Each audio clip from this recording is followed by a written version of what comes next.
Hey, good morning. Welcome to On the Chain. This is Jeff here with co-host Chip. What is going on, Chip? What's going on, everybody out there in the punctual On the Chain community? Punctual. Today we have, and we may have just crossed a line in the evolution of the financial system. This is really important, so tune in, especially if you care about your money. The White House just released a new cyber strategy for America. That's right, coming from Trump, President Trump. So all those naysayers out there, you can go away. And for the first time, it positions blockchain and cryptocurrency as technologies the U.S. must lead globally. Let me underline and underscore that lead, right? Lead globally. Chip, this is big time. At the same time, the infrastructure around XRP keeps expanding with Ripple Prime clients that now have access to regulated derivatives markets. Chip, I think this is big news. You know, people are really getting fired up. Stable coins are being treated more like cash on institutional balance sheets, and the rails for digital finance are quietly coming online. Yeah, and if you think about it, Jeff, the timing itself, it's really fascinating because while the regulators are lowering friction for institutions to use digital dollars, the banks, they're facing a system that's starting to evolve outside of their traditional control. So crypto derivatives expanding, stable coins entering regulated finance. And so the infrastructure, like the XRP ledger, increasingly sitting in the middle of it all. And this is getting good. Meanwhile, the geopolitical backdrop getting hotter. It really is. Iran tensions are rising. Defense production ramping up. Again, the naysayers out there that all these media outlets saying that we're running out of munitions. They forget about production. I don't know. They forget about that pesky little thing called production. Global political narratives are shifting. The deep state is running scared. They have no idea what to do at this point. And all the lefty, liberal, libertarians, you guys got to get a clue because you're on the wrong side of history. And while all this unfolds, the financial architecture underneath the global economy is also changing. Yeah, today what we're going to do is we're going to break down the cyber strategy, XRP infrastructure expansion, institutional adoption trends, and what this could mean for the next phase of global finance. Are you ready to kick this piece off, Jeff? Ready. All right, let's go. Welcome to On the Chain. Whoa, ho, ho, whoa. We got our coffee, Jeff. We were brewing coffee a little bit later today. Kind of took us in, but we've been pretty much on time during the week. Weekends, man, Yeah. a lot of stuff to do in the weekends. We're up early getting the show prepped and doing. We were up. So I was up at 5:45 doing show prep. You were up 5:45 doing show prep. Yep. So we are up early. Unfortunately, sometimes we don't get started because sometimes I'll get sidetracked with other things, just like how the show goes. There's no difference. There you go. Luke is saying they saw a license plate on a Beamer in Naples that said XRP. Oh, nice. Look I hope at you that. got a picture of it, Luke. and you posted it up on X. Dude, there's only one time I was going into a Costco. I was driving. I saw the guy on the other side of the parking lot, and he had his whole XRP gear on. I shirt, hat, the whole thing, and I was trying to catch up. I was like trying to get my parking spot real fast and then I finally got there, and he was on his way out of the parking lot driving. I'm like, oh, come on. He was already halfway out. Chance. Right. The one chance I see an XRP supporter in the wild. It's very rare. I remember going to my nephew's wedding a couple years ago in Dallas, and we were out with my sister-in-law and my brother and my wife, and they were going shopping, and so I remember that we were there. It was some cool little it was weird because the clothing stores were on one side and the bars were on the other side. It was think of like a horseshoe type of a plaza. And there's a bunch of guys sitting outside the store. And I'm like, well, I guess I'll join them on the park bench. There's like a bench outside for the guys to sit while the girls are shopping inside. And some guy goes, on the chain? Chip? Are you Chip? I'm like, yeah. And then another guy turns around and he goes, holy shit, Chip. And I was like, the first time and really the only time I was right by the same place, two different people like, oh shit, I watch your thing all the time. We started chatting and stuff. And then I said, have you guys noticed how weird this is? We're sitting on this side in the hot sun, because it was like, I don't know, it was like April or May. I'm like, we're sitting in the hot sun and look what's right over there. And they go, the bar. I go, is that a strategic blunder or what? Like, we should be over there hanging out, right? And the girls come over and hang out with us, right? So yeah, kind of one of one of those weird oddities that happens every now and again. Guys, where are you coming in from today? Let's see where we're coming in from. Good morning, OTC. Good morning, lots of good mornings. What up, gentlemen? Mike. What's up, Mike? We got Marquise. I work at a gas station part-time on Saturday mornings. No excuses for missing episodes now. Well, yeah, well, you have not while you're working though. I mean, yeah, and if you're working, I mean, got to pay attention. But good to have you, man. Always good to have you. Onaga. Pablo Martinez says, good morning. Can you believe that? I still have all my XRP coins since 2016. You are an OG. Wow. That's awesome. That's good for you, man. That's why you hold strong. It's called diamond hands, son. Onaga, Texas. All right, there we go. To the bar. Oh, Kansas. Sorry. Why did I say Texas? It's Kansas. I don't know. You can... Morning, guys. Pittsburgh, PA. How yin's doing up in Pittsburgh? Morning, guys. Davey X1. Jeb, Mike wants to know if you went to the bar. Did you end up getting the guys in the bar? What's funny is we didn't end up going to the bar. We started chatting, talking, and then the girls came out. We said our pleasantries, and we said goodbye. But I was just like, and it was a cool outside bar. When they have those like long outside bars where people are sitting outside. I'm like, we could have still been sitting outside, but we didn't make it to the bar. But it was actually really cool to see that. Oh no, it's a bunch of farmer guys talking shit and sipping coffee. Farmer guys. Farmer dudes. Been stacking XRP since 2017, brothers. Look at that. Yep. Yeah, look at you, man. I like it. Yeah, there's no it's amazing, this community. And now with Zaman wallet, you can actually stake, which is great, without ever leaving XRP leaving your wallet. So you're earning yield. It's great. It's a great thing. Hercules, first time watching. Nice. Welcome to the show. I'm glad to have you here. From the UK. So, Hercules the bear. I like that. You need instead of a P, you need a bear icon or something. Yep. You know what? Or get yourself a badass Yeti. Put it on there. That'd be good right there. That'd be really fantastic. But I like that Hercules the bear. Kind of says a lot about where you're coming from. Don't poke the bear, as they always say. Don't mess with the bear. That's what they. Maybe he's one of the tough ones over in the UK. Yeah, he's one of the ones that doesn't. Yeah, well, there's a lot more, but they just don't. You don't hear from them, but there is a lot. They're the silent majority. They need to be very outspoken. They need to be swinging. They need to be punching. They need to be doing something. Look at this one right there. Is XRP Hollywood, another OG in the community. He's been on the show since day one. XRP Hollywood, XRP since 2018. Wow. I think I'm since 2018 as well. 2017 or 2018. Bitcoin since 2013. Damn. I was a Bitcoin maxi at one point because I had a Bitcoin maxi friend from the UK, by the way, who got me into the whole thing. And he was like, no, that XRP, that's centralized. You don't want to mess with that. That's what he told me. But he's like, no, you don't want to mess with that. But he's the one who got me into to Bitcoin. So very cool. Mike's over in Connecticut behind enemy lines. It's hard to do. Really hard to do. Things are going to shift up in the Northeast at some point. I don't know, especially with John Deaton's campaign heating up in Massachusetts. Yeah, John's doing a great job with marketing too. Phenomenal job, and some good opportunity there to unseat the incumbent, which will be great. And then he'll be one of two senators to sit opposite Elizabeth Warren, who hopefully she'll be unseated too soon.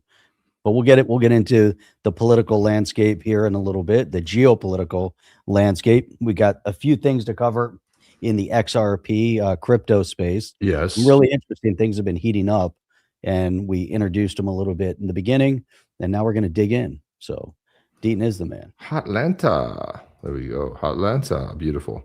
What do you got? I saw Trump made an endorsement too. Maybe we'll talk about that for governor of Georgia. Has he publicly supported Trump? Oh yeah, he publicly supports him all the time. You got to follow him on X. Yeah, nonstop support. Took a little time to come around, and now he was playing it smart. I mean, you're warning. There are no Republicans that represent any part of Massachusetts, so you're dealing with. But what he discovered was that like 60% plus are registered independents. And he also, when I was speaking to him, he basically told me that. I saw him up at Swell, and then we've had some other conversations as well. But he's told me that what's interesting is that the people that voted for him last time against Warren if those same people show up and vote for him again, he wins, because the turnout in the midterms is very, very low. I think only like 1.2, 1.3 million. I think he had close to 2 million people voting for him. Even if 90%, 85% that voted before turn out and vote for him, he wins. So I think there's a real path to victory here. I think Markey is just he's gone way woke, and he's been he's been around there for 50 years and nobody even knows. You say Senator Markey, no one even knows who he is. Nobody knows who he is at all. But Joe Bud, you bring up a solid point, and if you want to look at two people that actually had mentioned that right in the beginning, when John was running, and we had that conversation with him. But look, we had that conversation multiple times. Once over in Australia, a couple times in Australia, and then beyond that, said, "Hey, you got to get on board. You got to endorse Trump." And then we talked about that a lot. We said if there's one stumbling that John Deaton had through that campaign, which was not embracing Trump, it's impossible to know that. Hindsight. Right, it's all impossible to know. You don't know if you lost votes. We got to stand firm, behind and become, it's the momentum, right? This is your president. Here's who you got to support. You got to come out and have conviction on that point, but you live and learn, right? That was the first time he ran for office ever. You dip your toe into politics. You got to run the campaign you run. But he's running a strong campaign these days. Look at Paulo Martinez. Totally different. Look at this one, man. Trump's been doing a great job. I pray we free Cuba next. My father was born there, fought in the Bay of Pigs invasion. Really cool, man. Wow, it's that's really awesome. Well, somebody was saying maybe a lot of the Cubans who were exiled or go back to Cuba. I'm like, no, we don't want them to go back to Cuba, man. They're the only red voters in Miami. Like, they flipped Miami pretty much red because they're hardcore conservatives, they're Christians, they're really strong. It's a really strong voting block. And I'm like, no, man, you can't leave. Why don't you leave? We need you guys. Like, what's interesting about that, and I think that's really critical. If we get a free Cuba, the America only crowd, the libertarians that the wannabe MAGA that keep saying that MAGA left them, you see them all over social media. They were never MAGA. No, they're never conservatives. They're always, these libertarian minded, as much as they want to lie to you and pretend, but they never understood what it means to be America first as a leader.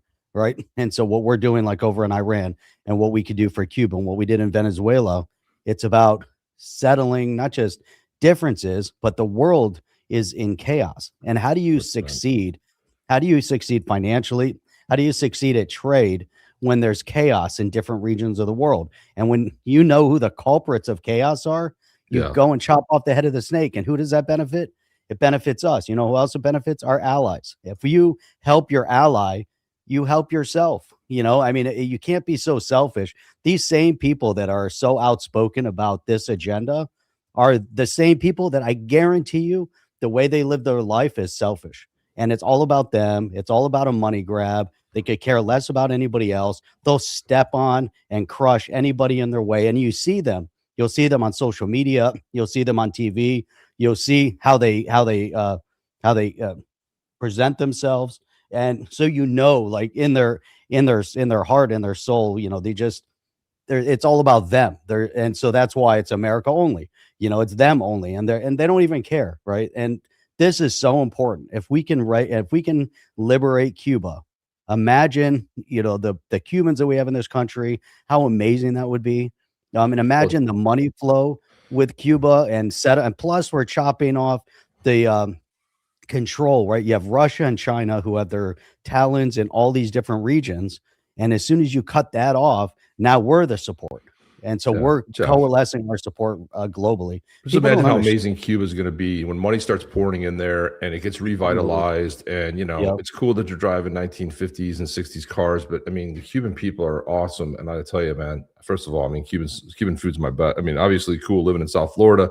There's I go to this place up in Boca called the Cuban Cafe. There's a bunch of cool Cuban places you can go to. I love Cuban food, and I love the influence, especially in the South Florida region. But how cool would it be just like fly over there, 40-minute flight, fly over, you land, head to the beach, smoke a Cuban cigar, have some Cuban rum. It's going to be phenomenal to I just find Cuba's just going to take a massive, it's going to take off like a rocket ship. It's going to have so much tourism and industry. It's going to, and the U.S. will help support the free trade and a lot of cool stuff coming back into the U.S.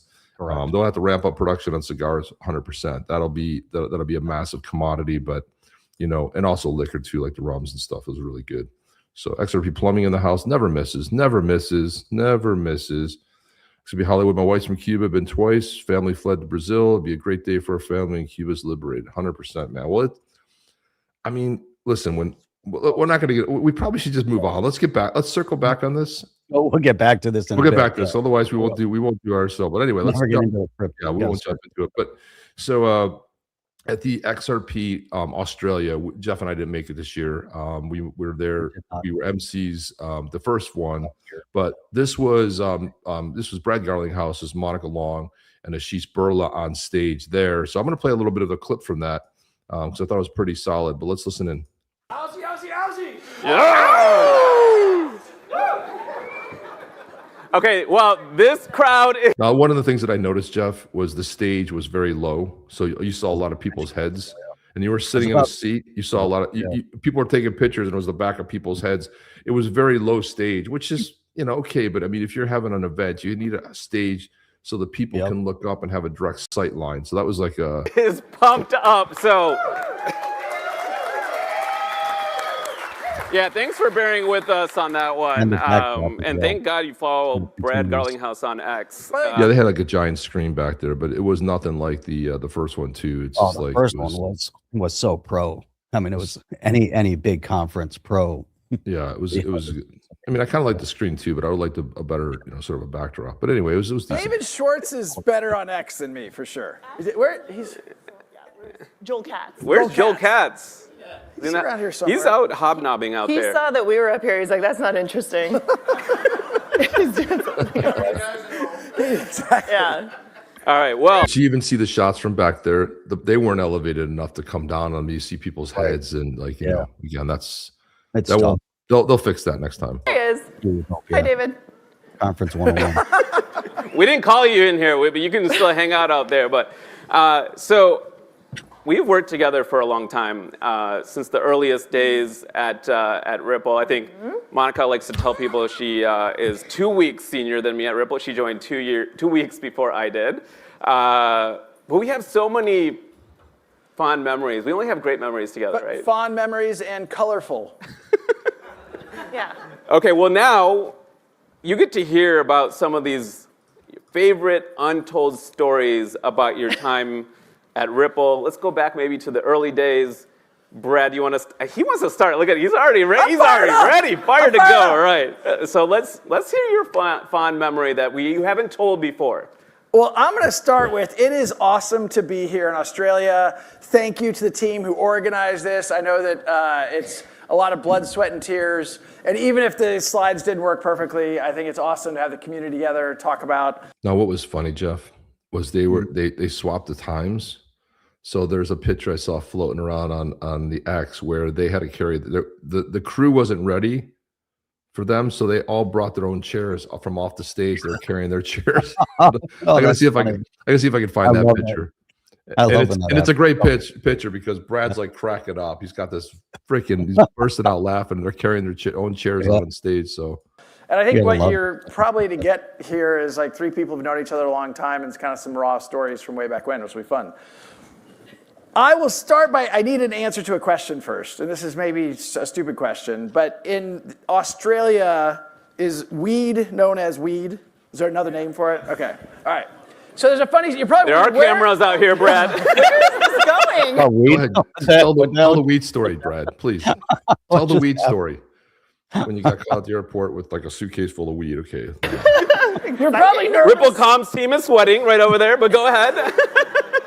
This is a true story, and so you have to remember, I mean, from the earliest days, Ripple. By the way, Jeff, I haven't seen this either. I wanted to react. No. I haven't previewed it, so I don't know what this is about. Has been focused on, we want to be the adults in the room of crypto. We want to be, engaging with corporates, banks, governments. And one of the first community days, the XRP community days we ever did, I think it was 2017 or 2018. Yeah, I'm wearing the T-shirt. Oh, yeah, that's right. Yeah. Okay, so we decided we needed entertainment, so we had Snoop Dogg. Oh, right. Oh, You're here we go. connecting dots. You're connecting dots. All right. So that's all fine, like whatever. Snoop Dogg's good entertainment. It was in New York City. We had a bunch of bank type people come as, partners, customers, what have you. The mistake was that the venue we chose, so imagine like this is the stage. Right underneath the stage was the green room. Oh boy. You're putting dots together again. Yep. Emulating. So Snoop Dogg and his crew are in the green room beforehand, hanging out. Yeah. And the entire venue reeked of weed. And it wasn't the best look for what we were trying to do, but it was memorable. So that's one of the, So I was the head of marketing Yeah, at I the time, remember. so this was my team's event, so he gave me some real-time feedback the next morning. Oh my God. Monica, smoke rises. But it was awesome.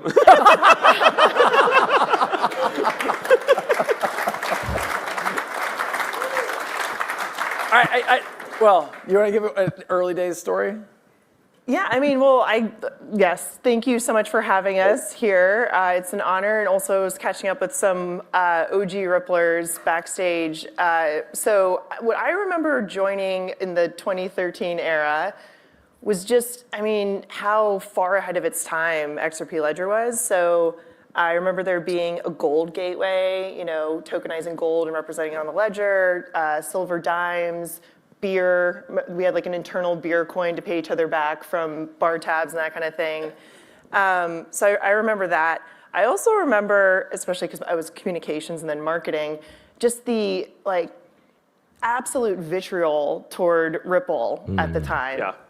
And it just felt like there was this mysterious dark cloud, this headwind that we couldn't quite put a finger on. Like, where is this coming from? Like, why? Bitcoin maxis.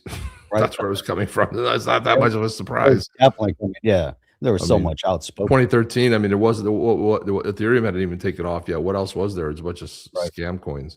Exactly. Why so much hate? And then I will say, so Brad and I were exchanging notes with the Epstein files reveal of some of the The Epstein files get a lot of attention down here? I agree with that, yeah. What's so funny is I was talking to my brother Jeff. Just a real quick story. He was just starting a YouTube channel. Finally, I've been trying to get him to start one. It's not going to be on crypto. It's going to be on just like general news and stuff. Yeah. And it's so funny. He goes because he's a guy that's in the watch community. So he watches all these watch channels and he knows guys from all over the world. And he knows a lot of Australians. He said, first of all, he goes, you guys have a lot of Australia. I goes, Australia is like our second biggest audience, more so on the podcast, but people that watch us. I go, it's great to have been there and have met a lot of cool people. He goes, dude, the Australians know more about our politics and what's going on over here than most probably Democrats or even most people in the US. He goes, they have such a command of what's going on. He goes, I always ask my buddies, like, what is it? How do you guys know so much? How do you follow it? They know politicians. They know the state of what's going on. I said, how do you know so much? And they said, well, we just, we grew up on, television that came from the US. We take a liking to it. We like the US, we like what's going on. We love Trump. So that's kind of what's kind of come out of it. And I thought, wow, how fascinating. And, it speaks loudly about, the Patriots over there and, down under. They're great people, man. They are. Definitely are, and we met many of them when we were there. But here's the big question, which I'm sure nobody can answer over here: who's the leader of Australia? Is it a prime minister? Is it a president? I know, but who is it? I don't know. Do you have any idea who the does anybody care? It's Albanese, but the other guy, Albanese has been there since 20. He's the what do you call it? He's the prime minister, and this guy is loathed, man. He was in I don't know what year. I gotta look it up. Let's see, what year did he start? Let me just Google it here. Nobody really knows. Nobody's following. Okay, so he's been in since 22, and then before him was Scott Morrison, Malcolm Turnbull, Tony Abbott, Tom. The one that I remember too is John Howard from 96 to 2007. I remember that name. Yeah, that's like the other one the other ones I don't wreck. Julia Gillard. I don't even know who those. I don't know who they are.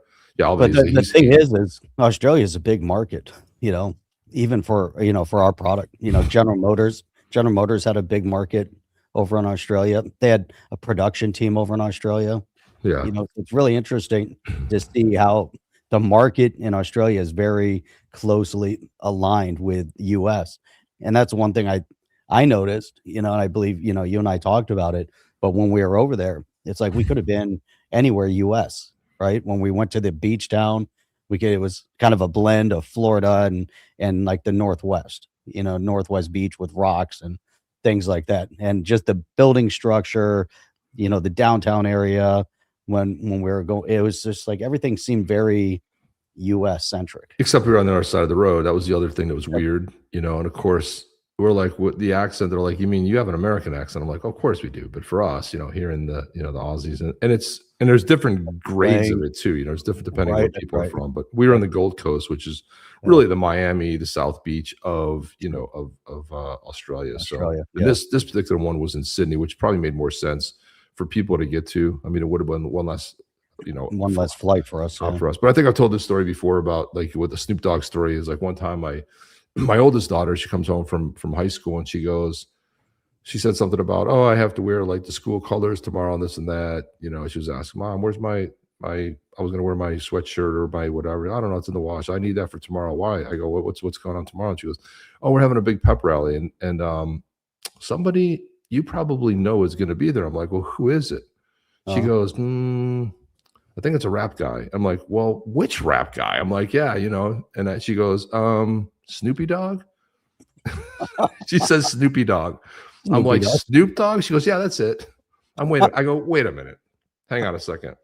This is West Boca High School. I go, Snoop Dogg is coming to your high school tomorrow. She's like, yeah. I go, are you sure? I mean, it's kind of, I mean, it's not like it's like Fort Lauderdale. It's way out west. I mean, right where the high school is swamp, right past that, right? So it's out where Christ lost his sandal, Jeff. It's in the middle of nowhere, right? And I'm like, Snoop Dogg's coming. And she goes, yeah, his son plays football, and the high school is letting his team practice on the field. And I'm like, okay, that makes a little bit more sense, you know, because he played at the Division A or Division I football. His son was a pretty good football player. And so like that day she comes home, I go, how was the thing? And I said, what did Snoop Dogg say? And he said, well, because I was thinking the same thing. He opens the bus and just plumes of smoke come out or whatever, right? And I was thinking to myself, she probably doesn't know. He's like high all the time, this guy. But he said, he just came out and said, you know, you have to study hard. You really have to get good grades. And you have to stay in school, something along that line. I go, that's it? He goes, yeah. I was like, okay. They play any of his music? No. I was like, probably a good idea. Yeah. Snoop Doggy, you know, got my mind on my money and my money on my mind. So yeah, I was like, he didn't do it. I thought it was a funny story. I was like, Snoop Dogg goes to her school. She doesn't even know who he is. That's why. Yeah. You know, she didn't know the whole, Anthony Albanese, a left flying boomerang. He's horrific, man. Albanese, My God. What a jackal. Most of the world have all these. Let's see if we can get through this video, Jeff. Jesus, I don't know. We're like a minute and a half into it. I know we got to let it ride. Wait, I don't think. You know, Monica and I both experienced. Chris Larson, co-founder of Ripple, chairman of the company, a fabulous human being, and he's a bit of a conspiracy theorist, and that's fun and interesting sometimes. And sometimes you're like, huh? But one of the things that that's what Jeff deals with all the time with me. Jeff's like, huh? I was like, Jeff, did you hear this? He's like, what are you talking about? I go to my buddy's house the other day. One of our longtime buddies just happened to be in town. I go over there. We talked for 25 straight minutes. We were like connecting. You know what? This, yeah, and that, and this, and this. Meanwhile, my buddy's looking at me going, dude, I would love to wear a tinfoil hat. I don't know what you guys are talking about. He said that like 10 times. I don't know what you guys are talking about. I'm like, don't worry. We know what we're talking about. Has said for a long time, to Monica's point around it, it's always felt like there's just an invisible negative force kind of attacking in various ways. And you're kind of like, what is going on? And he had always said that Joey Ito, who ran the MIT Media Lab, had something out for XRP and for Ripple. And I admit I was always kind of like, look, I don't know if that's true or not, but like we got to keep building, we got to keep going, and like focus on what we can control. And as you may know, Gary Gensler ended up as part of the MIT Media Lab. Again, connecting those dots. It's like saying Voldemort. Yeah. Anyway, so it's interesting because Chris always was a little conspiratorial about this stuff, and now that we have seen the public Epstein files, you're like, holy shit, he's kind of right. And now what's interesting about it, they were afraid of us. They were afraid of us because the technology was ahead of its time, and it was a threat.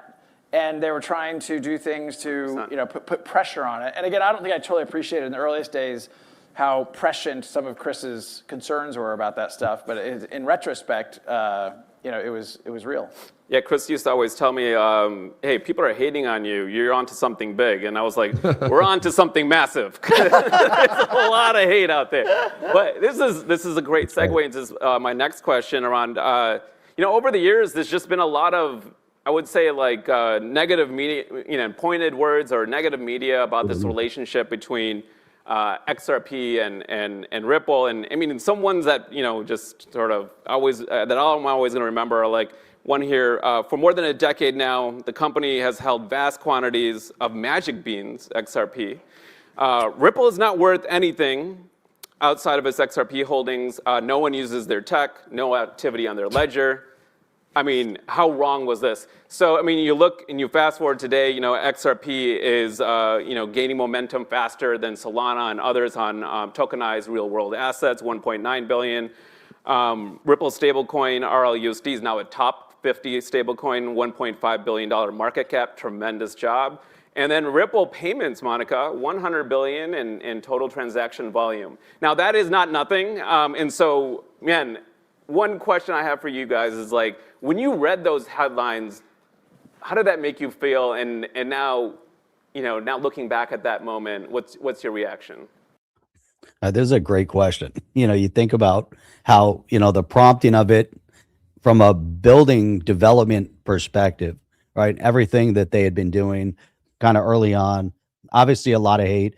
And we've tried to create kind of this, clear understanding where, obviously we all know, Ripple, the company, Ripple has been out to build their company, their bottom line, their customer base, their software platform. And they had a number of different iterations of it as they started really clarifying what their purpose was. And also the verbiage, and you think about how it all broke down kind of early on with Ripple, it could be a little confusing. And as they navigate, and it's really interesting to see over the years, you think for like 2016, 17 till now, how far they've come.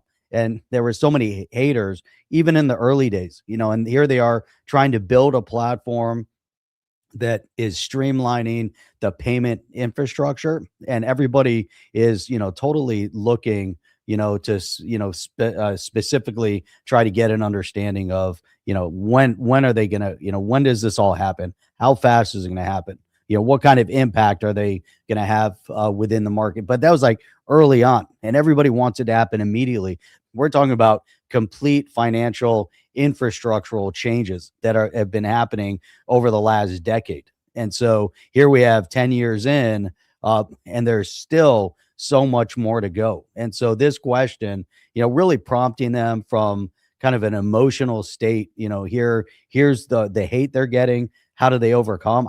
I really like these types of questions, especially, looking at building, developing companies as a, business owner and things like that. So let's see how these guys answer this. You go first.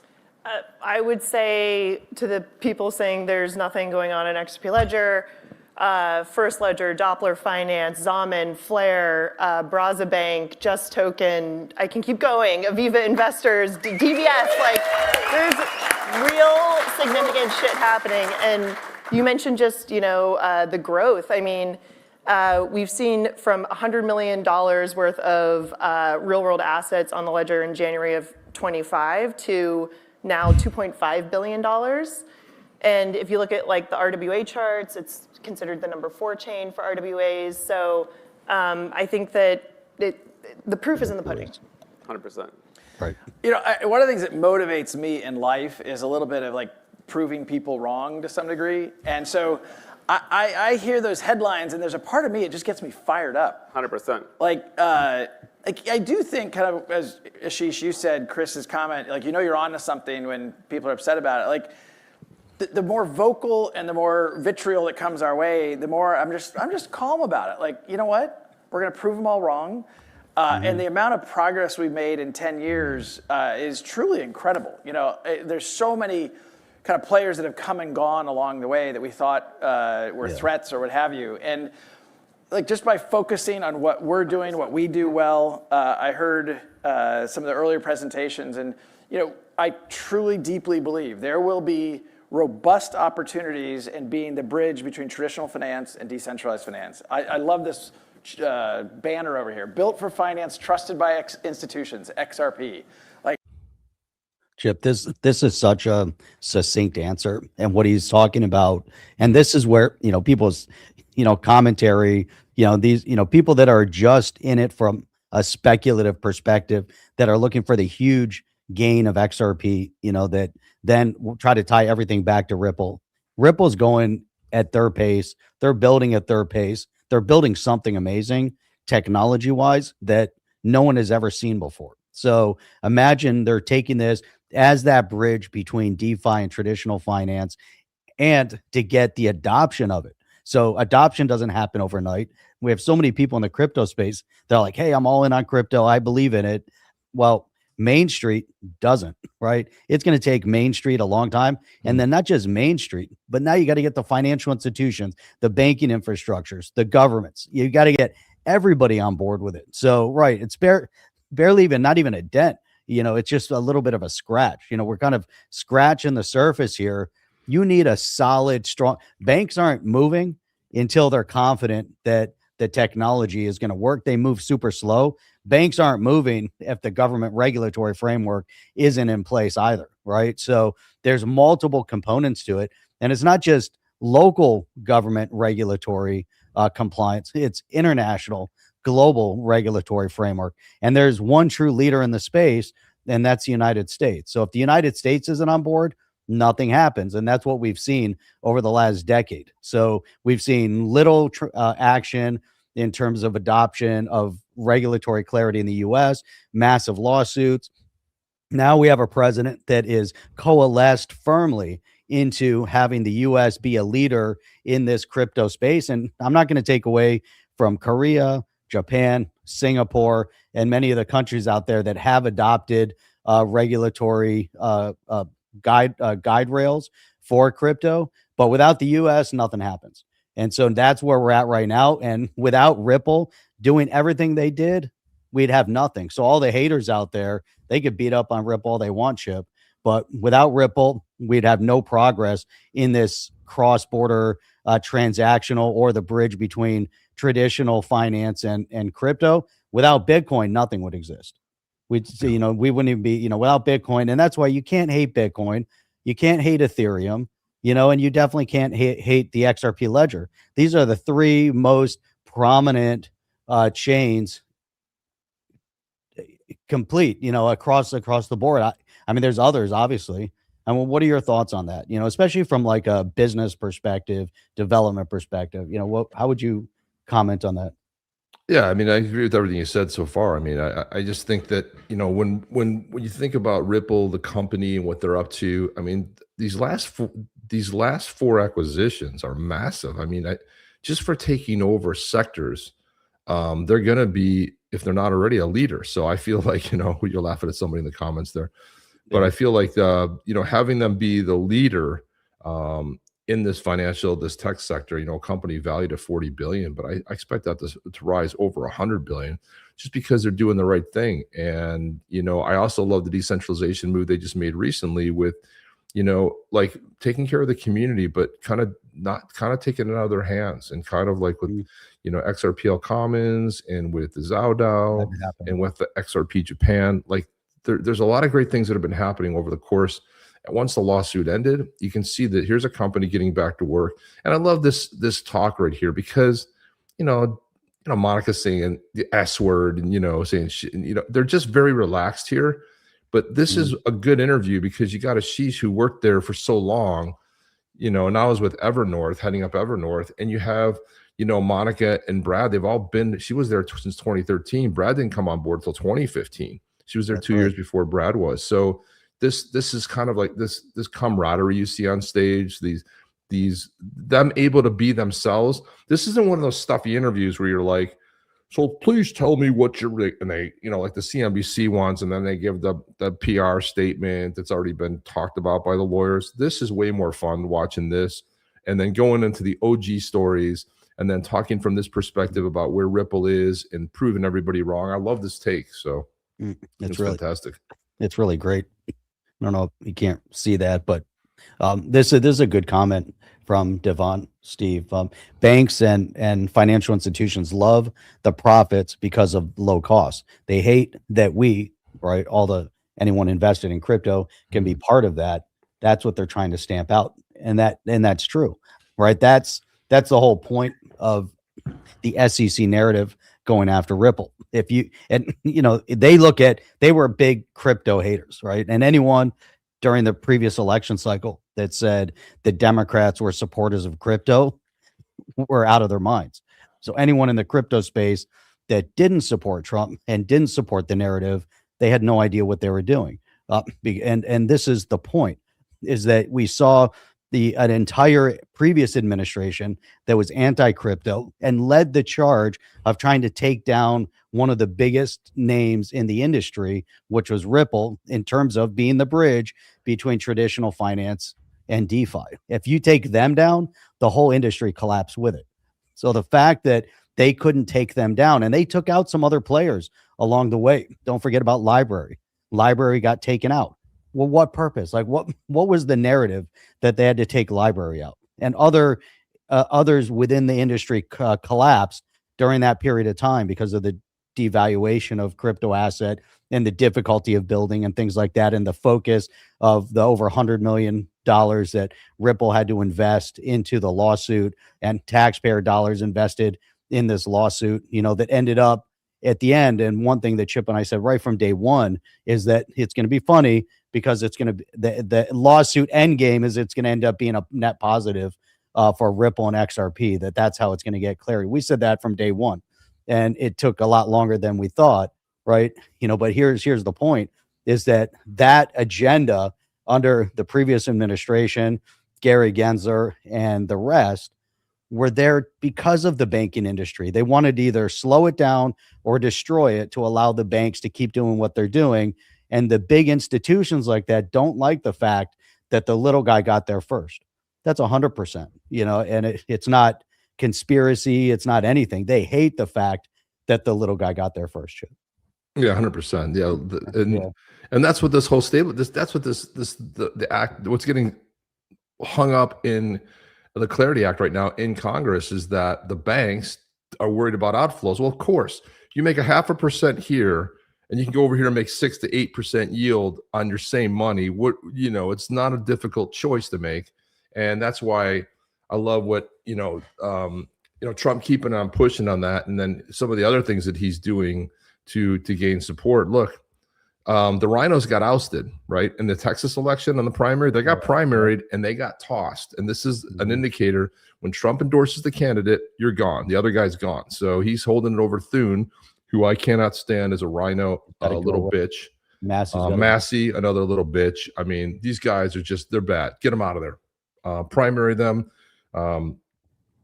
And also Cornyn, Cornyn in Texas is no friend of Trump. He's a Trump hater. He's a never Trumper. Mm-hmm. And Trump said, I'm holding off my endorsement until for Thune and for Cornyn until the Save America Act is on my desk.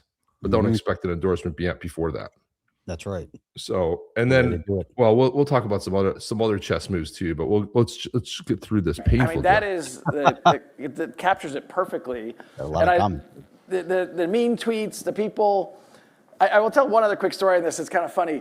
One of the more vocal negative people about XRP. I was at the White House for a crypto event, and he and I had not always seen eye to eye. That's a delicate way of saying.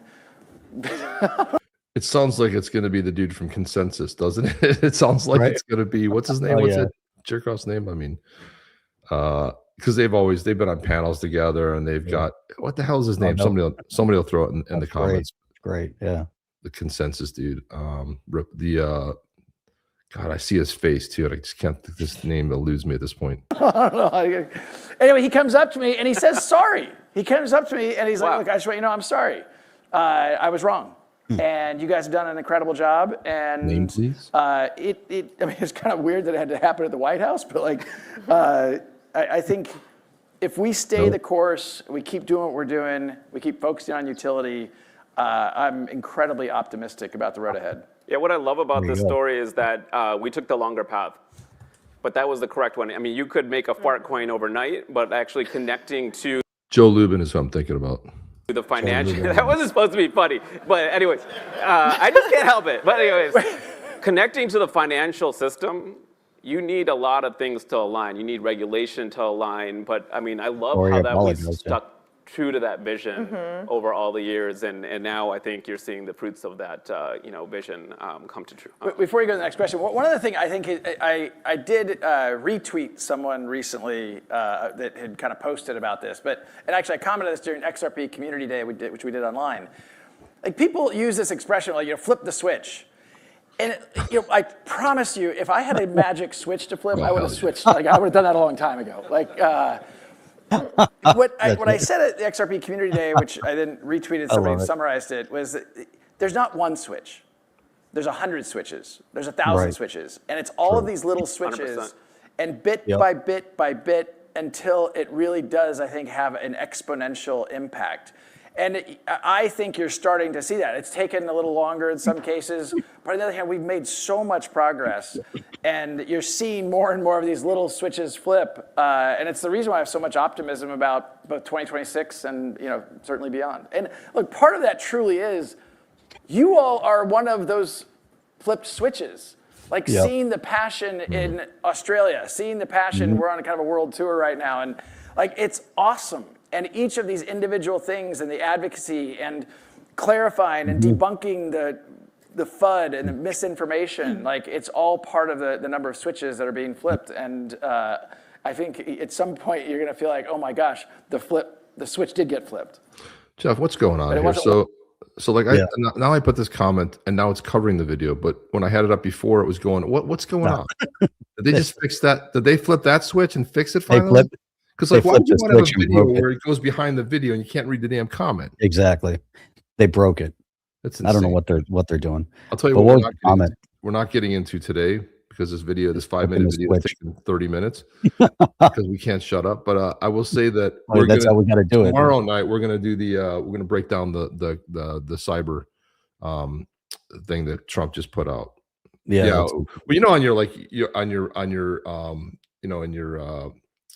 your electrical box, there's the master switch. You go poof, and everything goes off, and then I'm like, where's the master? Where's the master? I guess that only turns all the other switches off. It doesn't actually turn the ones that aren't on yet on, which happens. But it's the main. It shuts off the main.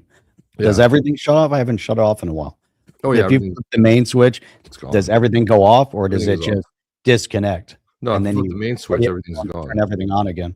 Yeah, I believe it goes off. I don't know. I haven't done it in a while myself, but I gotta try it. There you go. It was the culmination of a decade of those events. Yeah. Absolutely. Next topic is $4 billion in acquisitions, which is funny because Brad used to give me shit about my expense reports, and I'm like, yo, you're spending billions now.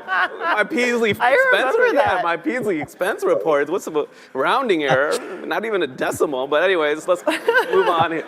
But how do those? Ashish likes nice wine. He didn't have to buy the expensive wine. He got the cheap wine. You were making an example of him for a bottle of water he bought at an airport. Yeah, I was just thirsty, right? But apparently you can't drink water. Anyways, let's move on. So $4 billion in acquisitions, Brad and Monica. How do they fit together in the product suite? But also, how does XRP fit into those acquisitions? I'd like to hear a little bit about that. And then Monica, what gaps remain now, and how are you looking to close those gaps in the product suite? Yeah. I'll take the first part and then hand over to Monica. Look, I say this, and I keep saying it, I'm going to keep saying it. XRP is the North Star of what Ripple's doing. We care more about what's going on in XRP than anybody else. There's obviously a lot of people who care, but we care more than anybody else. That will remain the case. Sometimes you'll see Ripple do something and you'll be like, oh, I see a direct line between they did this, positive outcome around XRP, there's a direct line. Sometimes even people inside the company are like, hey, I don't get it. I promise you that when we do something over here, it may have 1 hop or 2 hops or 3 hops, but we're doing it because we think it's going to drive an outcome in the XRP ecosystem. So if we use these 2 recent, the bigger acquisitions we made last year, a company called Hidden Road in the prime brokerage services business, and then the second, a company called G Treasury, which has a sizable and growing office here in Sydney. I just mentioned that because I don't know if any of you were here, but kudos to that team. Both of them are a little bit different than how other crypto companies have approached it because they don't do crypto, right? G Treasury is last year processed about $14 trillion of payment flows. Do you know how many of those went through crypto or stablecoins? 0. And that's the opportunity. And I promise you, like, we're not going to go force. They have over 1,000 corporates ranging from kind of mid-sized corporates all the way up to the Fortune 50. We're not going to go force Ripple payments on top of those customers. We're not going to go force Ripple custody on top of those. We're not going to force RLUSD, but we're going to start to introduce it. And we're going to just. Chip, that's it. What he's talking about is such a massive deal. Huge. And this is the other thing. People say flip the switch. It's going to replace everything. It's not going to replace everything. How do you get a mindset shift? How do you start implementing the different technologies? It's got to be easy. Nobody cares about the rails. All they care about is if it's efficient and inexpensive.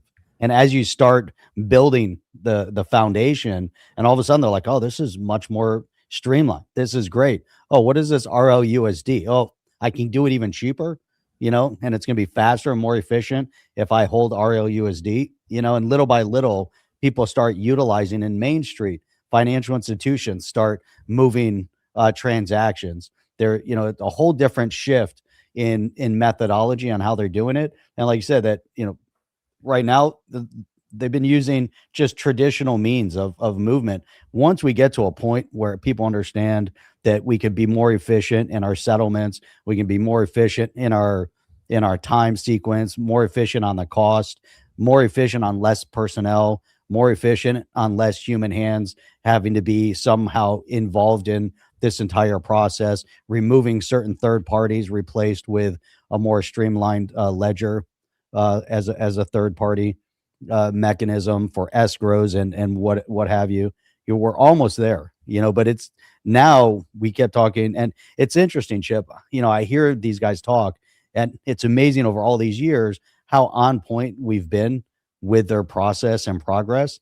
While all the big YouTube bros out there, or the crypto bros, keep talking just focused on the speculative FOMO and FUD, the ups and the downs, and drawing all these conspiracies and the 589s and all that stuff. We always use levity and have fun with it, but from a progressive perspective, we're always spot on with how these guys are thinking, where we're at in the market, and the trend that's getting ready to be developed.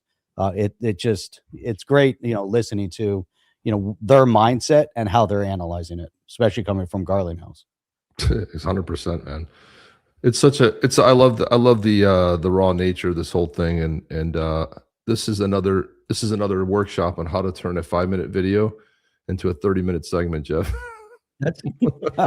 We should make make a video on that. You're holding these deposits in whatever bank in whatever country, and they're getting 0 yield. You could hold those in RLUSD, and that would be a better outcome. Hey, did you know you could use XRP for your payment flows? And I'll tell you that the cultural fit of on both these acquisitions, of them understanding the North Star, they are bought in. They see how they can. Well, do they have a choice, Jeff? When you acquire a company, of course they're bought in. I mean, what choice do you have? You either join the fight or you're not part of the company anymore. Be a catalyst in transitioning a bunch of legacy, kind of boring fuddy-duddy corporates into this future of financial infrastructure. Fuddy-duddies. So what we've been building within the Ripple, the kind of core product development team, is the end-to-end digital asset infrastructure, so that whether you're a corporate or a financial institution or other kind of payment company, it's easy for you to transition from the world of fiat, normal money and currency into the world of digital assets, with XRP Ledger being the the foundation to the whole platform. So we think of it as like, how do we build such that XRPL is always the default blockchain used for all these various use cases that we're pushing into our clients on top. You asked like, where do the gaps remain? So there have been some really significant amendments driven by our Ripple X team. I know Io's here and others from the team working on the core ledger. So really importantly, the permission DEX passed the amendment voting. So thank you to everyone who played a role in that. Big deal. Absolutely. So features like this are important because the thing that, XRPL is still, best in class for speed of transactions and also exchange. But you need to enable compliance on chain. And so that's what things like permission DEX allow. So now we're working through pilots with some of our payment customers to put some of their flows onto the DEX. And then we're also working on some new pilots. And I'm really But I did lie, Jeff. This is a 26-minute video. I thought it was a 5-minute Oh, video. no wonder it's taking us an hour plus. I think I grabbed the wrong clip. But anyway, let's maybe we'll circle back tomorrow. We'll make a note of this because we got to move on. We're 16 minutes into this, so we'll play the rest of it tomorrow. Yeah, we covered a lot. The whole gist of it, really breaking it down, being able to workshop it, and this is really, just playing the video for the video's sake. But the fact that we can analyze the video and get so much out of it. 100%. And most people, you go watch through it and you miss segment of it, right? And so to be able to sit and analyze exactly where we're at, is really impressive. Can't help and yourself. the last statement, yeah, right, exactly. But the last statement of trying to identify where we're at with this thing, it really is impressive. And the XRPL, amazing technology, and I think the most comprehensive part of it is that it can keep expanding, right? Whereas many of if you look at Bitcoin, that's it, right? Unless you change and you branch off and create your own, and they tried that, right? Bitcoin Cash and some of the others, but now it's back to just focus on Bitcoin. Ethereum, you can use it, build on it, and all that stuff, and spin off your ERC20s and build your own. But the power of the technology of the XRPL is that it's continuously developing and improving based on a vote of the validators. And that is really impressive. And they're adding and growing as they learn. So we're in a really amazing spot, right now, especially as we transition towards tokenization of real world asset. Nice. Impressive. Very impressive. We all played a role. That's what Jim D says. A roll of the dice and a roll of the dollars. Yeah. More importantly, the roll of the dollars, which made it all happen. Cassie Craddock, who runs the UK part of over there at Ripple. She's the UK CEO and managing director of UK and Europe. She says, look at this, Jeff. This is interesting. What an incredible evening to celebrate Ripple's recent regulatory milestones in the UK and the European Union. I'm still pinching myself, but yes, we really did lift Tower Bridge for a Ripple branded boat to pass through. It felt like the perfect backdrop. Our EMI license and crypto asset registration from the UK's FCA, along with the EU's EMI license, mean that the bridge between TradFi and DeFi is officially open. And last night, we made that quite literal. The era of experimentation is over. Regulated into institutional grade production is here. Huge thank you to everyone who joined us at the top of Tower Bridge to mark the occasion. And my colleagues I walked across that bridge so many times when I was there, back and forth and back and forth. And here, last time we were there, we stayed right around the corner from the Tower Bridge. Yeah. Did you go to the Tower of London there? Have you ever been there? I didn't go inside. Oh, you got to go inside, dude. It's a great tour. Yeah, it was so funny because I got a UK buddy and lives in London. He goes, this is like maybe I want to say 15 years ago. And I go, let's go to the Tower of London. I go, you must be sick of it by now. He goes, I've never gone. I'm like, dude, how is that possible? How is that possible? He goes, I don't know. I walked by there a bunch of times, but I never went. So I figured like, that's like one of the tourist traps that he's like, I have to endure this for the 40th time. But no, he'd never been there. And man, it's a fascinating place, man. So many depths and brutal shit happened there. It goes back to 980 or something, I think, when it was built. But here's the Ripple branded boat. And what's cool about that is I always knew there was a cool place up on the top of the Tower Bridge there. You could actually rent out and people go up there. You can't go there if you're not authorized. But this is, this is where it was here, the Ripple sign. So there it is. You can be up top there.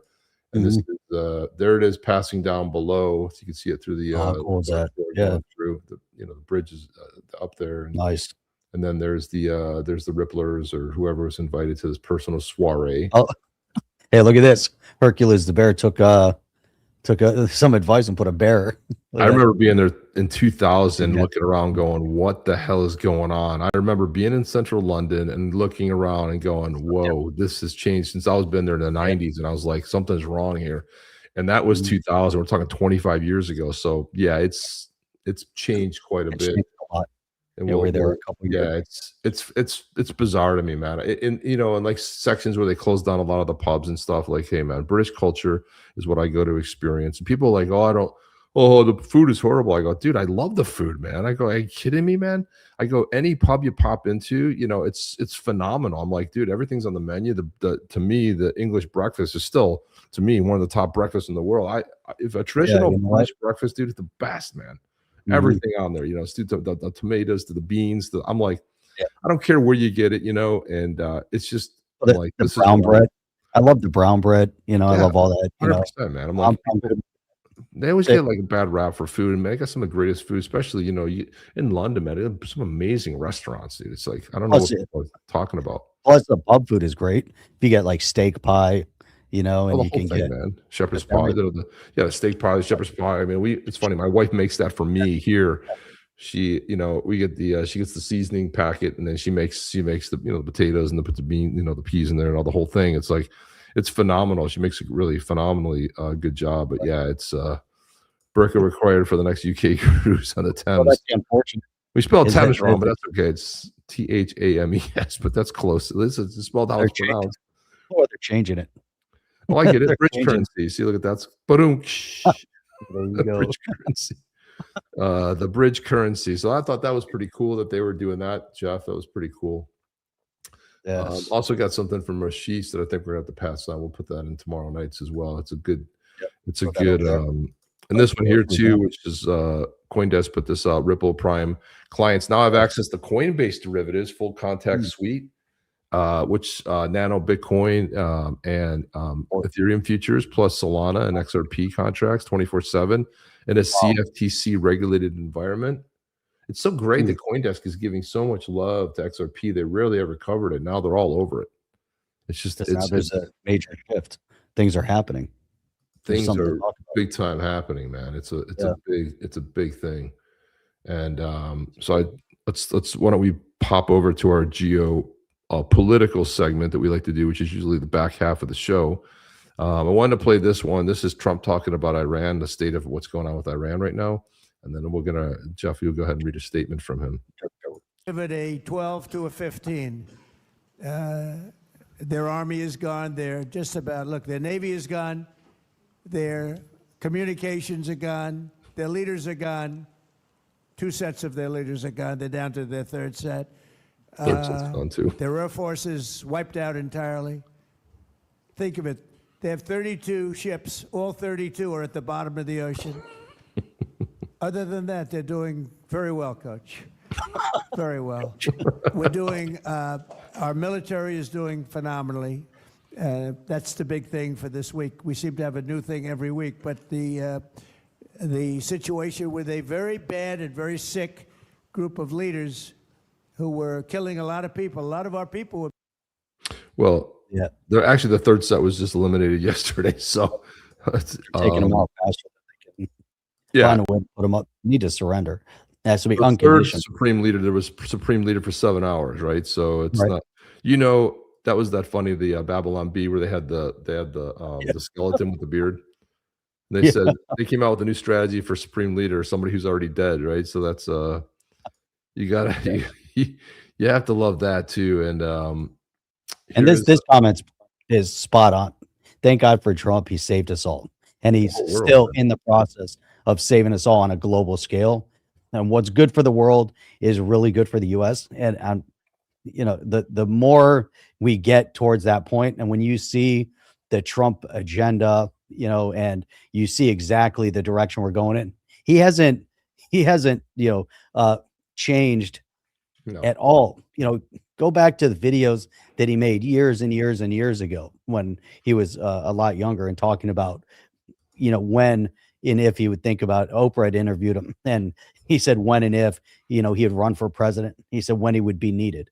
That would be the only time. And he said, and this is what we'd have to take care of. And he even talked about Iran way back then, as a problem.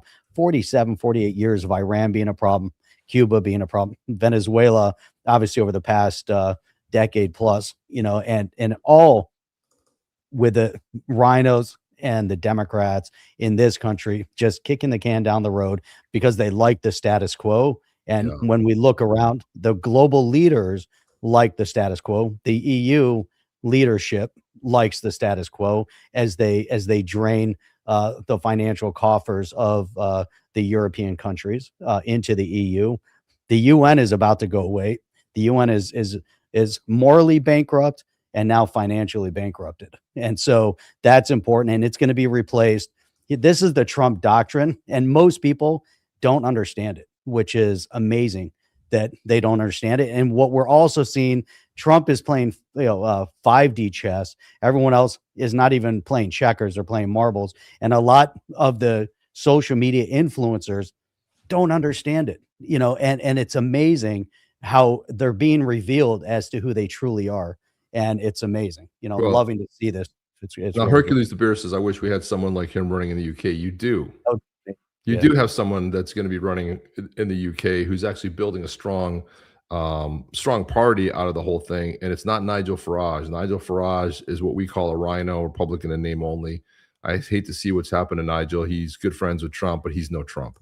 But I'll tell you who is right there, Rupert Lowe. Rupert Lowe is the guy. I mean, this guy is like what he's doing right now. I mean, is just phenomenal. I mean, he was elected for Reform UK, and then he got tossed out of his party. But this is a guy to watch right here because he's the guy that's putting out some strong stuff. We play a lot of his videos here, but I think that's the dude. And you had mentioned Oprah. Jeff, I saw this earlier, and I went and just found it. But I thought this was funny. Here's Oprah. And somebody said, Oprah's looking like she's taking Ozempic for breakfast, lunch, and dinner. Look at her. Look, oh my God. These people have no idea what they're doing. The amount of they go into these GLP-1s and Ozempic and the face. You can see they're not building up their lean mass properly. Well, the problem is it attacks muscle mass, and that's you're right. You get the saggy face, you get all the all those issues that go along with it. And then Jeff, over in London, the Iranians turned up for the service members of the United States, who were killed in the Iran conflict. And this is more than we get even on our side. The Democrats won't even support it. You had this war going on for 47 years, basically, or whatever. I mean, look at this stuff. Look at the turnout. Look at all the flowers. Look at the candles. Look at this vigil. They're even singing the national anthem. Mr. Trump. It's truly incredible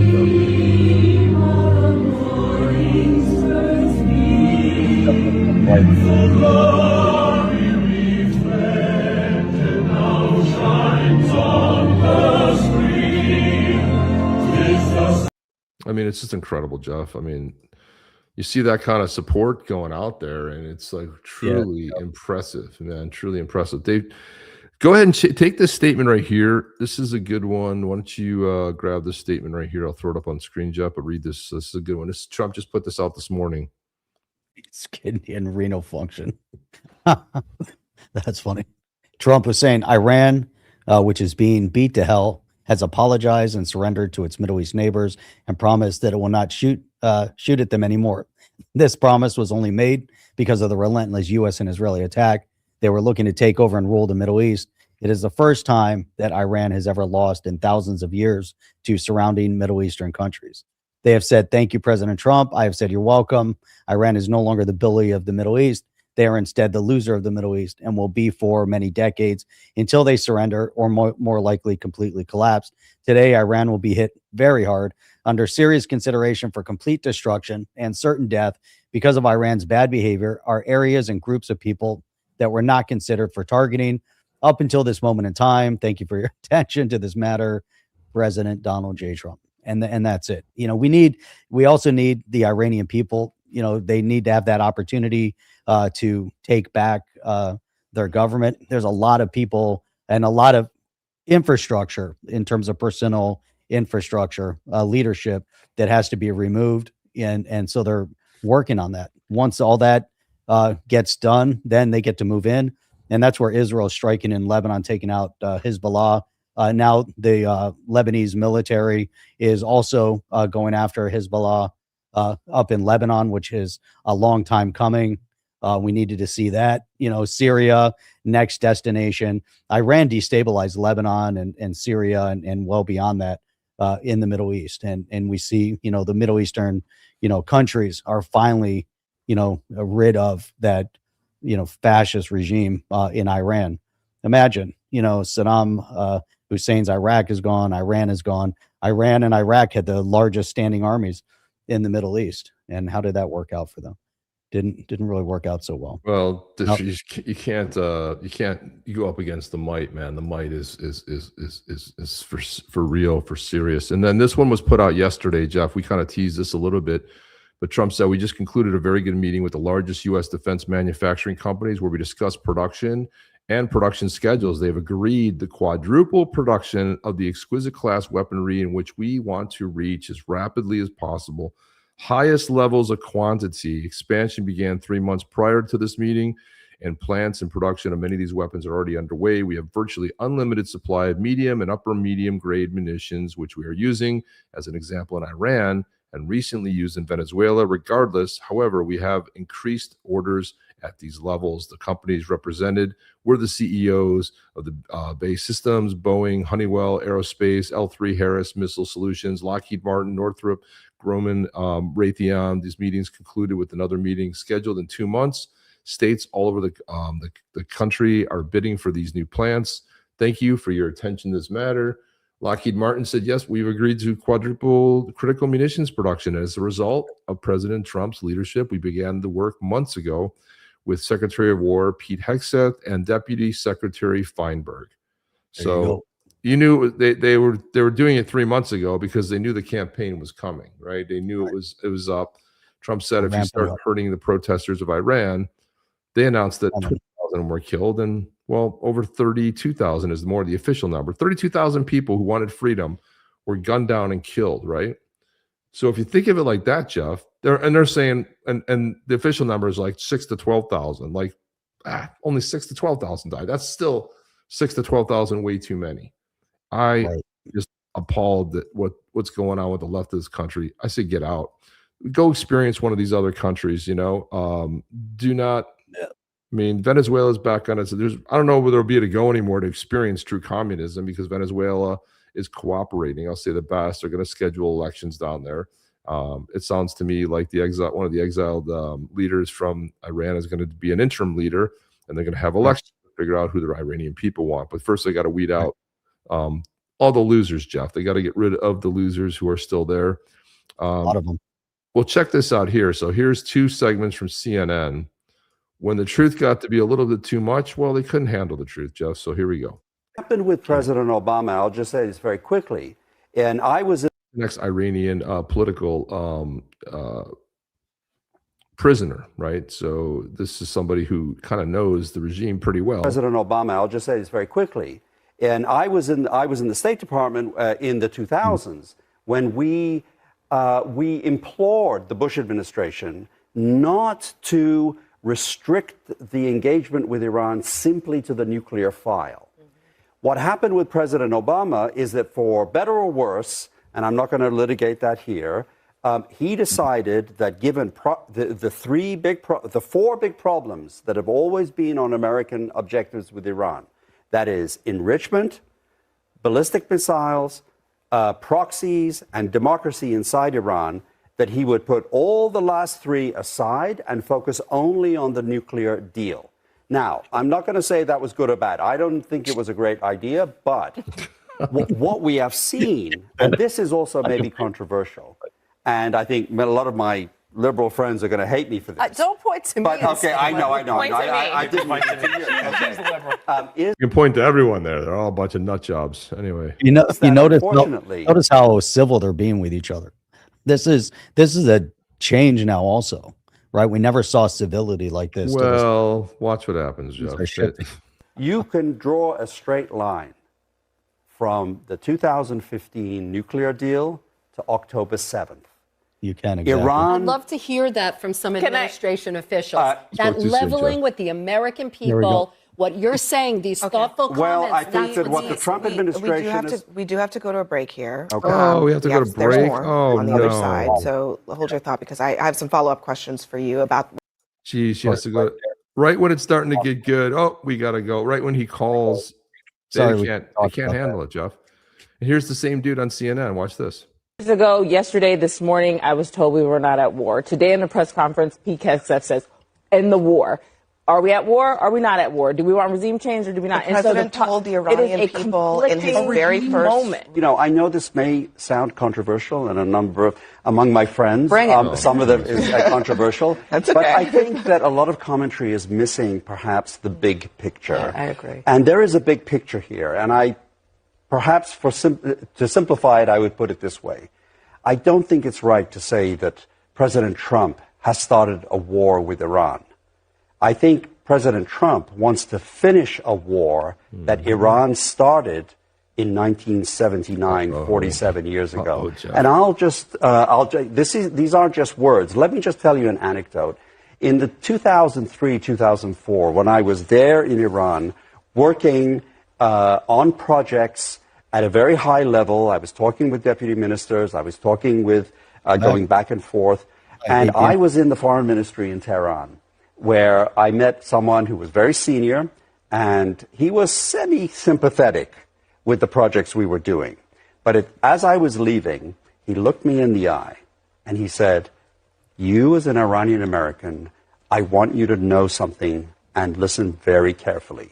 He said, "We in this building," and what he meant is the foreign ministry, which meant representing the government, which means representing the regime. He said, "We believe we are at war with the United States." He said at that time, "It's a Cold War, but it's a war nonetheless." This was a warning time. Just remind you of Trump called it a war. I think it's inevitable. Yeah. Well, there goes the civility, Jeff, right out the freaking window. There. But this guy, He was in the know. He knows. he knows, and like they can't take it, like they have him on there. But here's Bill Maher. Check this out. This is Bill Maher from last night on Iran. Listen to this. So this week, war. Did you hear about that thing? We bombed Iran, and it's going on now. Have you expected me to say I hate it? I don't. Sorry. When he puts boots on the ground, yeah, then I'll hate it. Now I know too many happy Iranian Americans. Sorry. Right. And you cannot name one horrible thing that has happened in the Middle East in the last 50 years and not connect it to this fascist theocracy. They're like six degrees of they don't eat bacon. And it's popular. I mean, Iranians all over the world are doing the Trump dance. Have you seen that?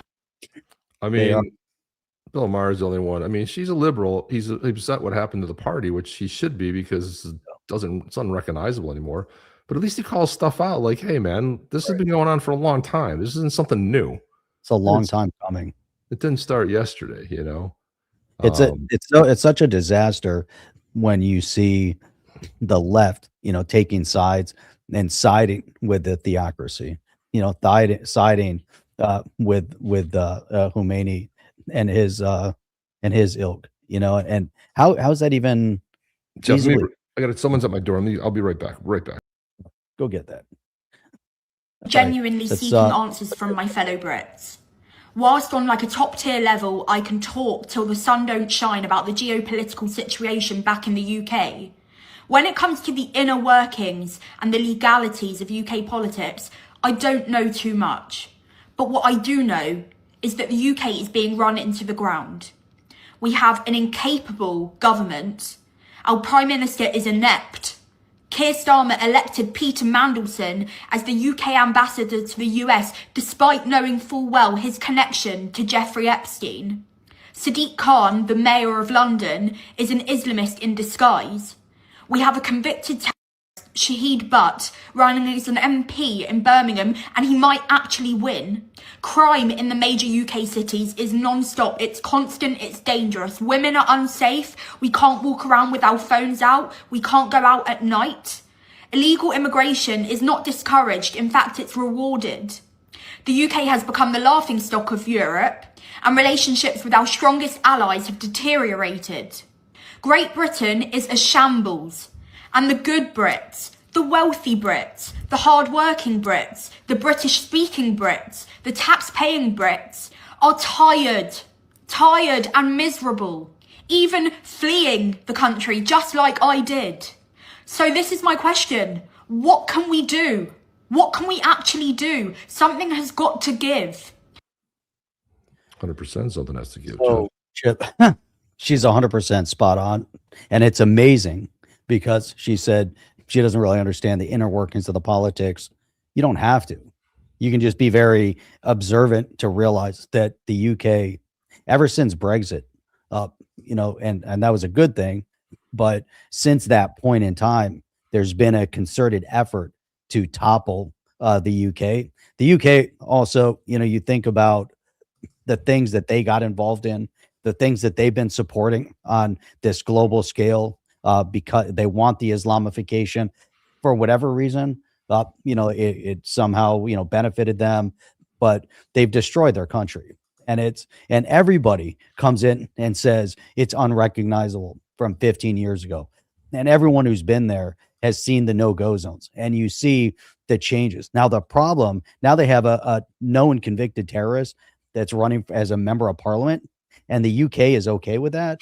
It's so warped. Now, in this country, we have the same exact problem.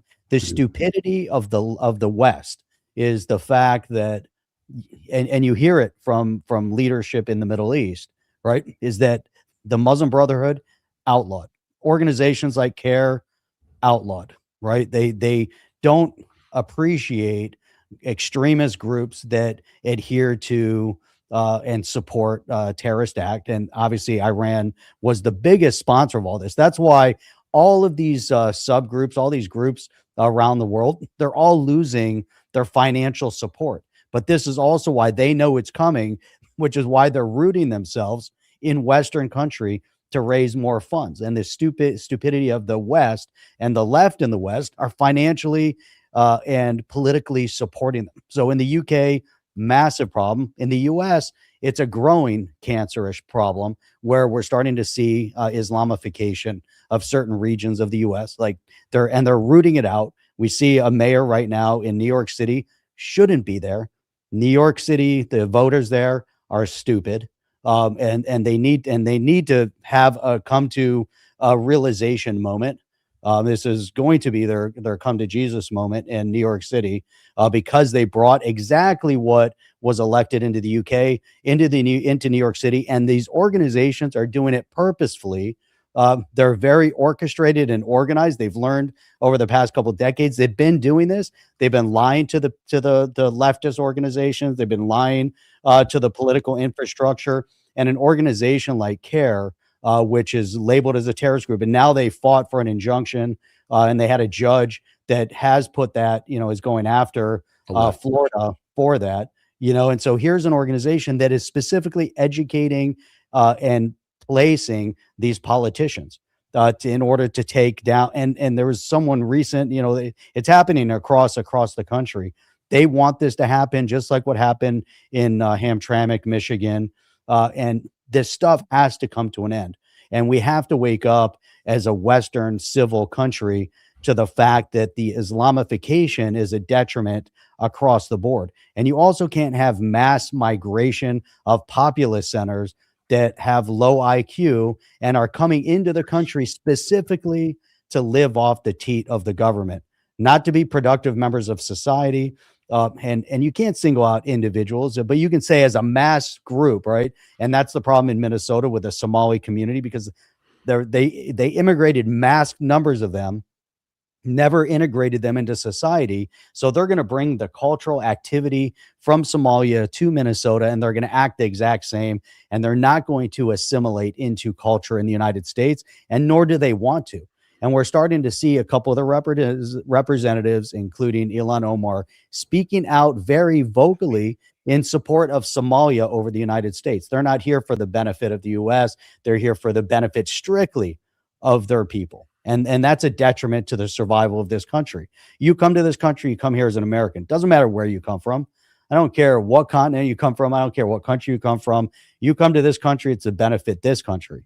You're productive members of society in the U.S. You're earning money in the U.S. You're building business in the U.S. in order to build this country. If you want to take some of yours and donate and say, hey, I want to help Somalia, as the Somalian community, they want to help them over there, that's great. Do what you want to do. But as an elected official, that can't be your primary objective.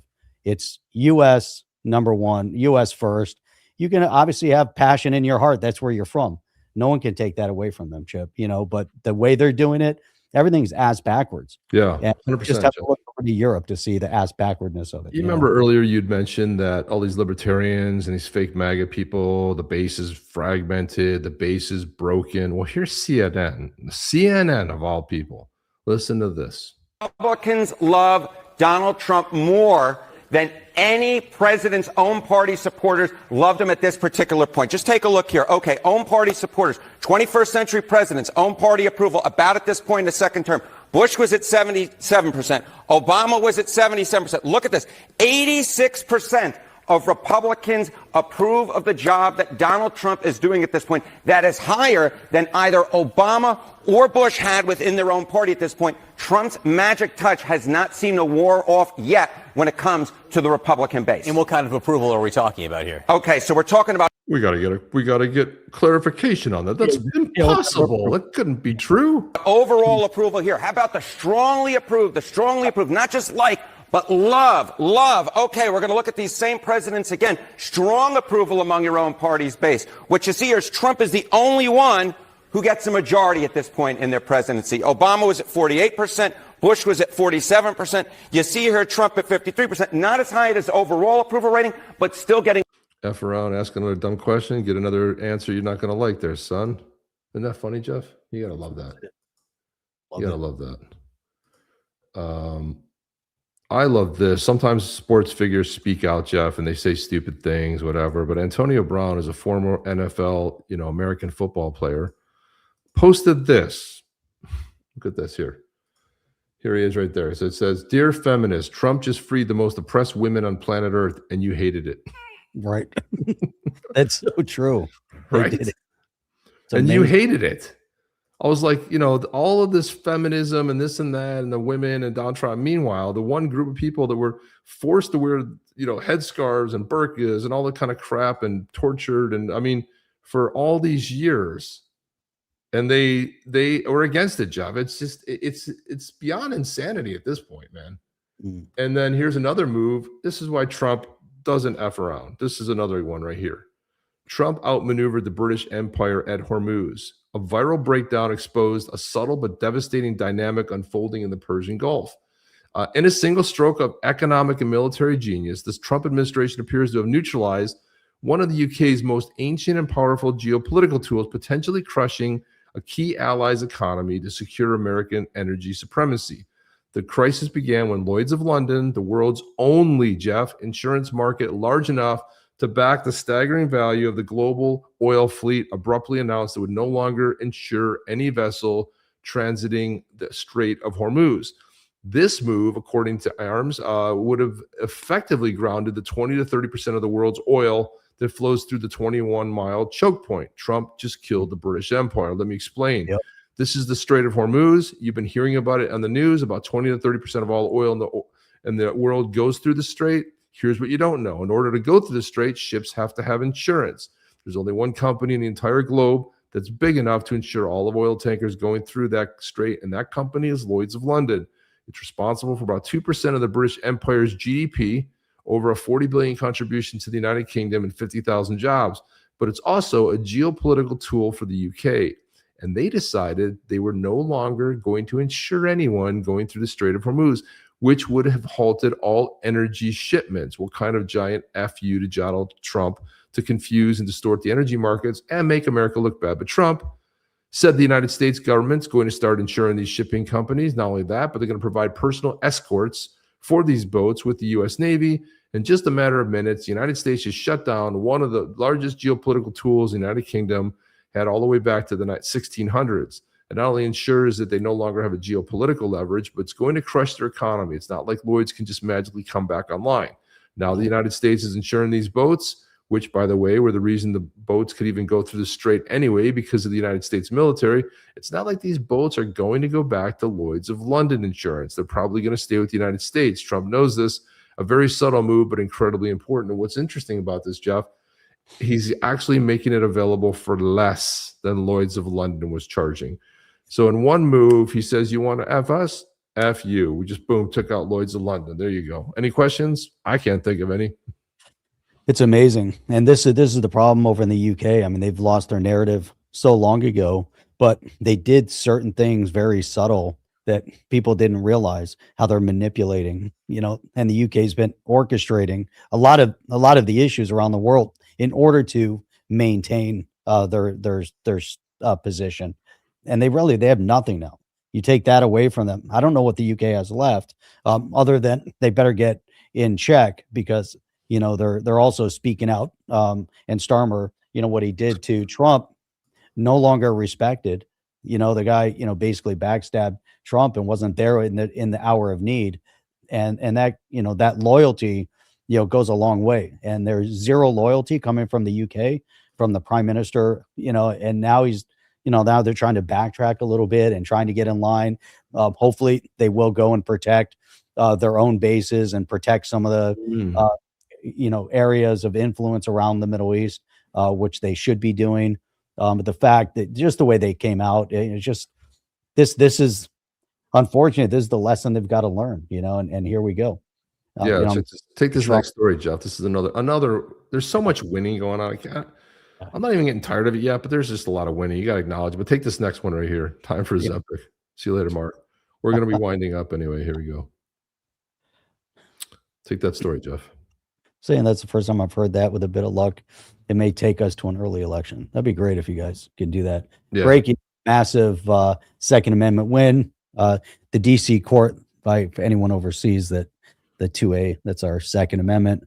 So this is a really important one, gun rights. The DC Court of Appeals just struck down Washington, D.C.'s tyrannical ban on firearm magazines over 10 rounds, ruling it a blatant violation of the Second Amendment. This is our right to bear arms shall not be infringed, period. This is a normal victory for gun rights. The court made it crystal clear the right to keep and bear arms isn't limited to what politicians deem acceptable.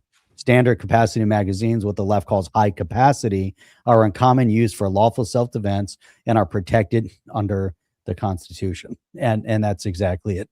And we've seen this happen around the country, where they try to limit the number of rounds per magazine. And if you think about some of the standard, I have a little Caltech carry, but it holds in the extended magazine. It holds more. I like the shorter magazine. It only holds 6 rounds, one in the chamber, so 7, but it's small. In my SIG, I have the standard is 17 with an extended magazine for 21. Now, imagine your standard can only be 10, when it can hold 17, right. Very comfortably. I have a P320 M18, which is really nice, but that's kind of like, the standard, 15, 17. Obviously, if you go with a smaller carry gun, you're going to get less rounds in a magazine, but you can't have government politicians limiting what you can or can't buy. I mean, that makes zero sense to me. Yeah, so I'm glad. Well, you shouldn't even have to register. It's the Second Amendment. Rights shall not be infringed. You don't have to register for anything. You don't have to. Should have to carry a permit. It's your right as the Constitution. Fraud alert. AOC Alexandria Ocasio-Cortez voted against releasing sexual harassment records of members of Congress, but wants to lecture you on Epstein. Scam, canceled. Well, that's what Nancy Mace was saying about AOC. AOC shot back, lady, your sloppy resolution would have docs victims statements that had identifying info. It redacted names and nothing else. House employment records can match statements to reverse ID names. Take your job seriously, fix your messy loopholes, and I'd vote yes. You know that, not hard. Okay, well, then she can go ahead and fix it and put it back again, and let's see who votes for it. I don't think anything's going to change personally. Hey, your kebab houses are good though. I mean, that's you can't knock Turkish barbers in the kebab house. I love kebab. Kebab is good. You want to see something, Jeff? This is funny. You know, like when Trump mentioned about the Somali pirates, and then he put the picture of Omar. So someone thought it'd be a good idea, you know, and of course, if you're from Pittsburgh, just saying, if you're from Pittsburgh, the Pittsburgh Pirates are the baseball team in Pittsburgh. So somebody took and made Omar a player for the Pittsburgh Pirates. There you go. Down and watch the Somali Pirates in action. We provide daycare during all home games. Come on down and watch the Somali Pirates in action. We provide daycare during all home games. Holy cow. And then how funny is that, Jeff? That's too much, right? I can't believe people do this. It's so funny. It's the greatest AI ever. And then, of course, you know, someone thought it'd be a funny idea to also put Eye Patch McCain, better known as Eye Patch McCain. There he is right there. Patch McCain. Dan Crenshaw. Lost. He was all drunk on some podcast. He was all upset that he lost. What a loser. What an absolute freaking loser, Jeff. And then, you know, Jesse Jackson's funeral happened, and Jesse Jackson's son said, listen, anybody that gets up and speaks, do not bring your politics into it. Well, everybody brought their politics. You know, he said, leave your politics. You're there to honor a man and say something about his death. And this is what Joe Biden said to a largely African-American crowd here. Jeff, look at this. That's the wrong one. Here we go. I told you all earlier, when I was a kid, I had a cleft palate or club foot, and none of you would have laughed. He had a cleft palate and a club foot, Jeff? What the hell? But it's okay to laugh at stuttering. I'm not being critical of you, but think about it. It's the one place where people think you're stupid. Oh, really? I'm a hell of a lot smarter than most of you. But all kidding aside.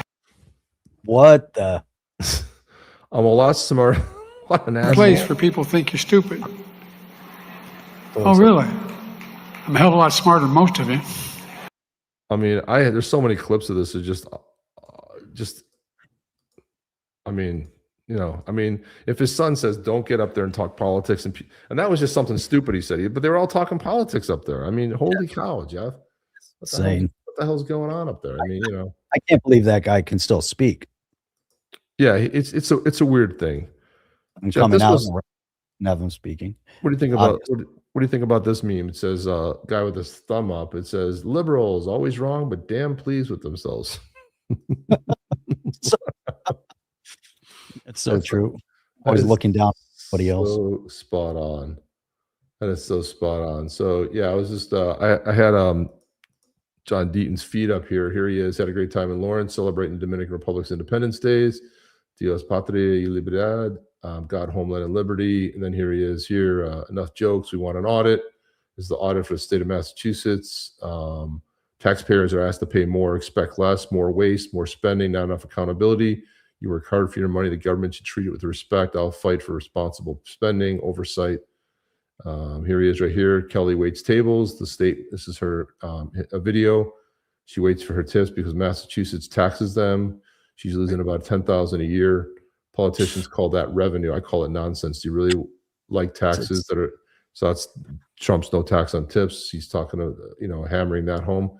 They're using your tax dollars to bury sexual harassment scandals. Corrupt politicians are protecting their own. Here he is driving the big old, I don't know, the bus. He's driving the bus there, cooking up ideas to fix Massachusetts. He drives his own political bus. And we're hitting the road. Drop a comment. Tell us where our next stop should be. Don't worry. Unlike Walter White, the only recipe in this RV is common sense. John Deaton, corruption is right in front of our faces in Massachusetts. The only question is how much longer voters are going to tolerate it. Owning a home in Massachusetts should not be out of reach, but for many families, rising costs. I mean, he's running a good campaign. There's a lot of good videos, a lot of good stuff. Time to go nuclear, in my opinion. You talk about John Bolton and the jackass he is. Ed Markey co-authored the Green New Deal. He campaigns on it, but when it came time to vote, he voted present. Yeah, that's right. Yeah. Not a no, but present. Right. So these guys, they don't want that's how they get they don't around want it. it to be tied back to them, which is freaking hilarious, dude. And that's it. all really the time I think we have, Jeff. I think that was pretty much it. We ran an hour and a half campaign here. We went long. We only went talked long. We only talked about the Ripple all right, one more thing for like 2 minutes. One more. That's a fun one. This is two Europeans watching a video about how difficult it would be to invade the United States. Listen to this. All right. Suppose they somehow land. Now comes the real enemy, the continent itself. Deserts, mountains, swamps, snow. Every mile. It is impossible. It's crazy. Look, America, to be fair, I think we need to call America a continent. You know, calling this a country is weird because it's so big. They have desert, they have mountains, they have, snow, swamps. There is a bit of everything there. You know what I mean? It's crazy. Mile different, every region hostile. The Rockies slice the West in half. The Mississippi floods its plains. The Appalachians twist the East into endless ridges. Each barrier splits armies and burns fuel. Even U.S. convoys need weeks to cross in peace. In war, it'd be hopeless. The Great Plains look flat, but they're open exposure, nowhere to hide from drones or jets. The deserts kill engines with heat. The winters break them with ice. Nature doesn't just slow invaders, it starves them. No refuel points, no factories, no friendly locals. Every state line becomes another front, and that's before you count the 330 million people already living here. Most and they have guns, right? Not guns. all of them, but so Wait till they I find guess that there out. is 330 million. I thought it was a bit more actually, but let's say there is 300 million in America. There is more guns than that. More guns than people. More guns than people. Good luck. of them armed. Here's something no invader wants to hear. America has more guns than people. 390 million firearms. 120 And for every one. everyone can use it. Yeah. And I think even people that don't care about guns or if there is an invasion, I think Americans would unite. Everyone basically would have a gun. It's like, finally, I can use it. No, but it's crazy. I'm joking, guys. No, I think it's true actually. Oh, my friend is getting dust. No, but invading America is really, really difficult. It's really, really difficult, actually. Again, the entire world is such a crazy scenario. But for sure, if there is a country that you have doubts if it's possible, is this one. Canada, Portugal can invade Canada.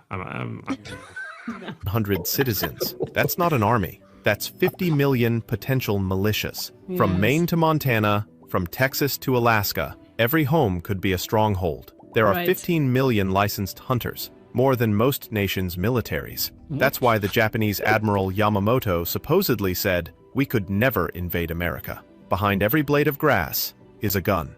Even if the Okay. U.S. military fell back, the population then. wouldn't. They know their terrain. They stock ammo like winter food. That's why would they be- say you don't mess with America. Yes, and People have no they're idea. So proud, They have no It's idea. kind of- I'm telling you, if And this it's good to be proud. If Russia, Europe, and China, for some reason, say we are going to defeat them, I'm telling you, Americans would unite automatically. Come the largest guerrilla war in human history. Afghanistan bled superpowers dry with a few 100,000 rifles. America would fight with hundreds of millions. But even getting close enough to test that is almost impossible because the sky sees everything. I'll look at the looks on their faces, Jeff. It's fantastic. They can't. I know. believe I love videos like I that. thought they were when from they Portugal. I detected a Portuguese look at accent. armors. It's like Portugal can invade Canada. I'm like, that was the best. It's like Canada, you can walk cakewalk. oh my you God, know? Canada, nothing. Yeah. I love it, man. Well, anyway, guys, that was a lot. We did a lot. We'll unpack more tomorrow. We did an hour and 45 minutes. It'll go a little longer. 8 p.m. Eastern Standard Time tomorrow night. We got to run out of here, but that's it, man. We got to see you guys tomorrow. Some stories we're going to cover. We kind of got pushed because we watched a long video. Watch the rest of that video from the 16-minute mark on. We got another 8 minutes to go on that video, and we'll see you on the next one. 40 minutes to talk. And Jeff, oh. Are you down with OTC? Please like, subscribe, and click the bell to be notified when the next video drops.